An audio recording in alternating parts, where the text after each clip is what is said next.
भारतीय कला ये सिर्फ खूबसूरत तस्वीरें या मूर्तियां नहीं है, नहीं।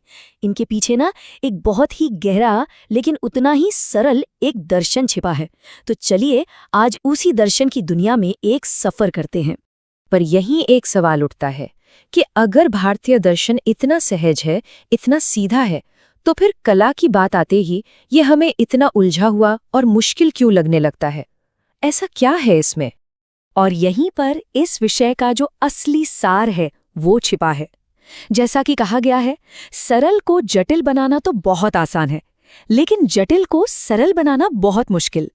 तो आज हमारी कोशिश यही है, इस मुश्किल काम को करने की, इस सारी जटिलता के पार जाकर इसके असली सहज मतलब को समझने की। तो ठीक है, इस सफर की शुरुआत करते हैं एकदम बुनियाद से। सबसे पहले तो यही समझते हैं कि ये जो शब्द है कला, आखिर इसका मतलब क्या है? हम सब कला शब्द को आर्ट के लिए इस्तेमाल करते हैं, है ना? पर क्या बात सिर्फ इतनी सी है? जी नहीं।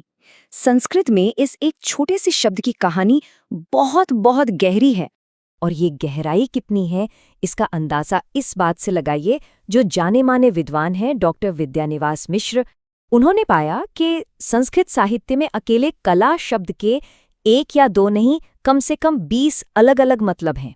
ये शब्द बना है कल धातु से, जिसका एक मतलब होता है खंड या टुकड़ा। पर यह कोई मामूली टुकड़ा नहीं है।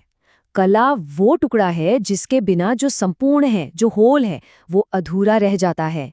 कह सकते हैं कि कला ही वो पैमाना है जिससे संपूर्णता को मापा जाता है। चलिए, अब शब्द के मतलब से थोड़ा और आगे बढ़ते हैं। अब कोशिश करते हैं भारतीय कला की आत्मा को, उसके असली सार को छूने की। देखिए, भारतीय कला का ध्यान सिर्फ बाहरी सुंदरता पर नहीं है, बल्कि उसके अंदर जो प्राण है, जो लाइफ फोर्स है, उस पर है। और क्योंकि जोर प्राण पर है, इसलिए इसकी सबसे बड़ी खूबी है इसकी स्वाभाविकता, इसका नेचुरल होना। ये सिर्फ ये नहीं दिखाती कि दुनिया कैसी है, बल्कि ये दिखाती है कि जीवन कैसा होना चाहिए। और शायद सबसे गहरी बात, कला वहां से जन्म लेती है जहां मैं और मेरा अहंकार खत्म हो जाता है। इस दर्शन को ये लाइनें बहुत खूबसूरती से समझाती हैं कि कला धूप की तरह उगती है, उसे आप जबरदस्ती किसी बीज की तरह रोप नहीं सकते।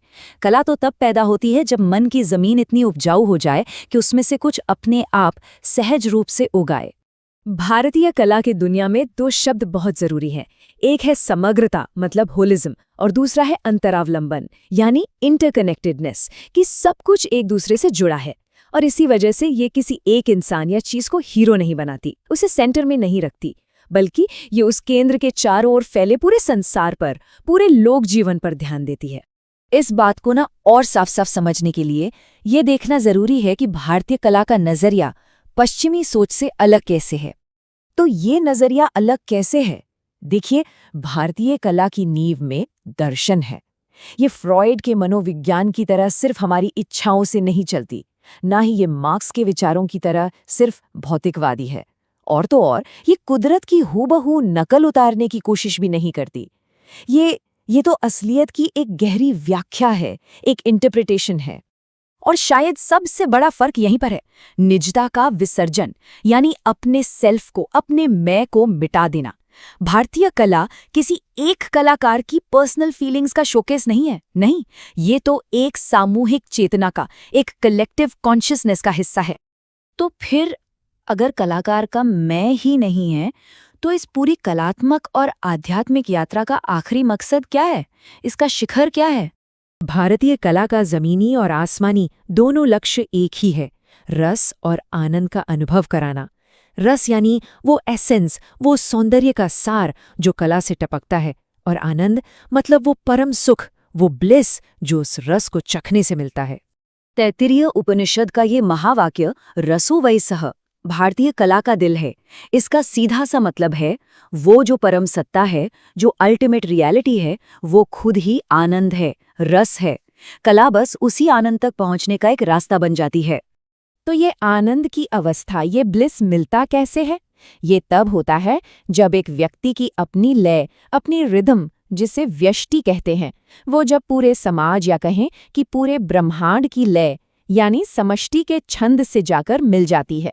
और जब ये दोनों एक हो जाते हैं, तभी सच्चे सौंदर्य का जन्म होता है। तो अंत में ये सारी बातचीत हमें एक बहुत ही दिलचस्प सवाल पर लाकर छोड़ देती है। क्या कला सिर्फ दुनिया की एक तस्वीर है, या फिर ये दुनिया को और खुद को सच में अनुभव करने का, जीने का एक रास्ता है? इस पर सोचिएगा जरूर।